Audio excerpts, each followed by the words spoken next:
সোমবার সম্ভবত ওটা অর্ডার আসবে। এগুলো যদি আগে হয়ে যেত আমরা রিক্রুটমেন্টগুলো করে দিতে পারতাম। 12,000 সংখ্যাটা তো কম নয়, পুলিশের রিক্রুটমেন্ট করতে একটু টাইম লাগে।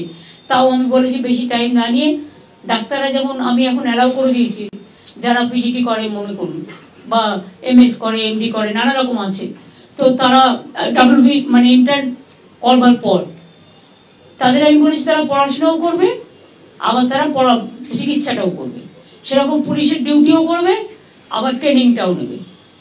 এইটা করলে আমরা কাজগুলো ওই 3 মাস 6 মাসের ট্রেনিং দেওয়ার প্রয়োজন নেই, কারণ আমার অত ম্যান পাওয়ার নেই, ম্যান পাওয়ারটা সব জায়গায় দিতে হয়।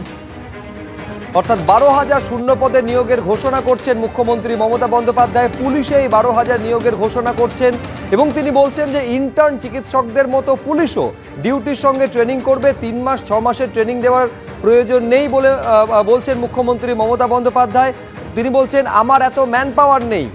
মুখ্যমন্ত্রীর এই মন্তব্য এবং 12,000 পুলিশের একেবারে নিয়োগ এবং একই সঙ্গে ডিউটির সঙ্গে ট্রেনিং করা, তা নিয়ে কি বলছেন প্রাক্তন পুলিশ কর্তা সলিল ভট্টাচার্য, দেখুন।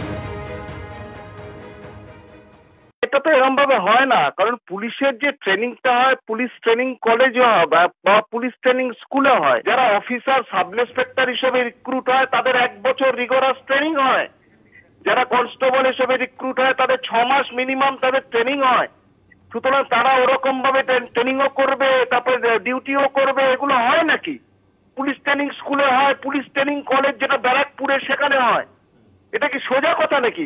তার মানে তো তাদের ট্রেনিং বা লেসন শিক্ষাটা জিওপার্ডাইজ হয়ে যাচ্ছে। তারা তো ভুল প্রশিক্ষণ পাচ্ছে। তাদের যদি প্রশিক্ষণই না হয় তাহলে তো তাদের